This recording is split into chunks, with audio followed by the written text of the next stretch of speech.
Hello, everyone. My name is Chili. I am a third-year PhD student from the University of Notre Dame.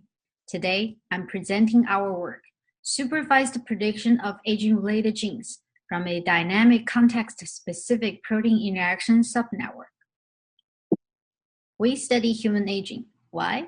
Because human aging is linked to many prevalent and complex diseases, such as cardiovascular disease, diabetes, cancer, and Alzheimer's disease. The aging process is also known to be highly influenced by genetic factors. Therefore, it is important to study aging by identification of aging-related genes and their pathways. Traditionally, the aging-related genes are identified via wet lab experiments, which are expensive and time-consuming.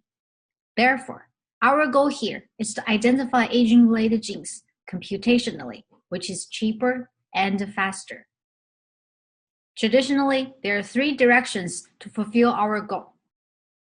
The first direction is to use aging-specific gene expression data alone.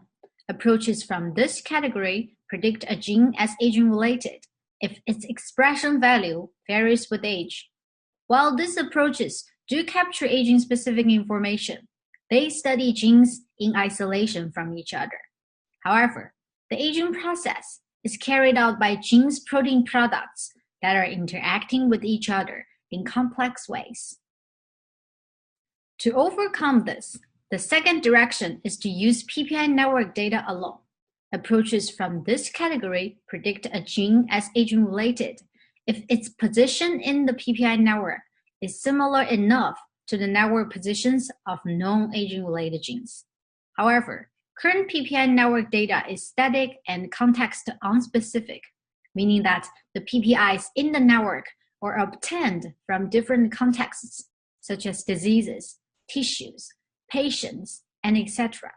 In our study, this means that the PPIs span different ages, meaning that they are not aging-specific. The third direction is to use both aging-specific gene expression data and the context-unspecific PPI network.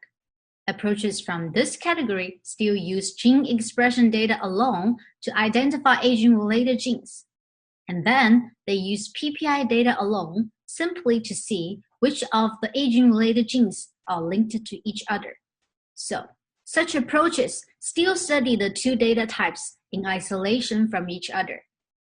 Instead, unlike any of the existing work I just talked about, our goal is to truly integrate the gene expression data and the PPI network data, and to do so early before we make any aging-related gene predictions. Specifically, for a given age, we integrate the corresponding gene expression data with the entire static context-unspecific PPI network, and to get a subnetwork snapshot corresponds to that age. We repeat this process for each age with available gene expression data. Then, with these snapshots combined, we form a dynamic aging-specific subnetwork. In other words, this PPI subnetwork not only specific to the aging process, but also capturing the temporal information of the aging process. Then we can extract the node features from the resulting dynamic aging-specific subnetwork. Because the dynamic aging-specific subnetwork differs from the entire network in two ways. One is aging-specific, and the other one is dynamics. To properly examine whether it's the dynamic component or the aging-specific component that is superior, we need to have a static aging-specific subnetwork as well. We construct a static aging-specific subnetwork by aggregating all network snapshots from the dynamic subnetwork. If we show that one of the aging-specific subnetworks outperformed the entire context-unspecific network, that would mean the aging-specific component is superior. If we show that the dynamic aging-specific subnetwork outperforms the static aging-specific subnetwork, that would mean the dynamic component is superior. If you want to learn more about how we infer the aging-specific subnetworks, please refer the two references below. So, the problem statement here is Given an aging-specific subnetwork and a set of aging-related genes as input, we summarize the position of a node in the network into the genes feature. Then we use supervised classification via fivefold cross-validation to learn network position patterns of the known aging-related genes, and rank and predict the other genes as aging-related based on their feature similarities to the known aging-related genes. Then we predict top K genes as aging-related. We use precision recall F-score evaluation framework to evaluate how accurate are aging-related predictions made from each analyzed network or subnetwork.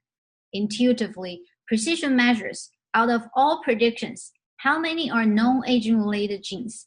Recall measures out of all known aging-related genes how many of them are among the predictions. F-score is the harmonic mean of precision and recall.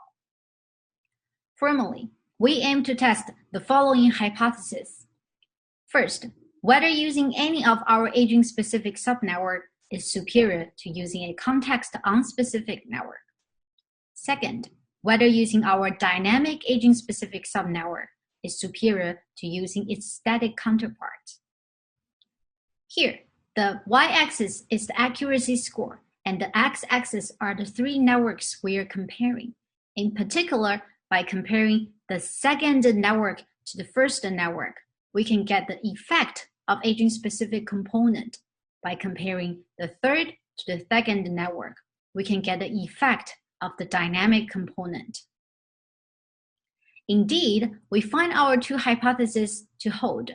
Using the static aging-specific subnetwork is better than using the entire context-unspecific network, and using the dynamic aging-specific subnetwork is better than using the static aging-specific subnetwork.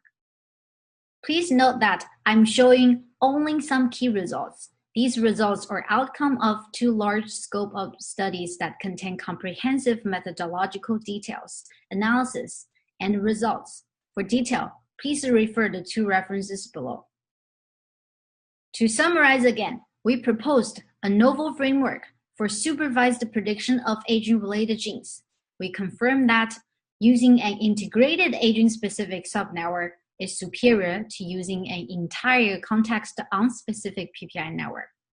And using a dynamic aging-specific subnetwork is superior to using a static one. I'd like to thank NSF for funding this work through a career award. Thank you for your attention.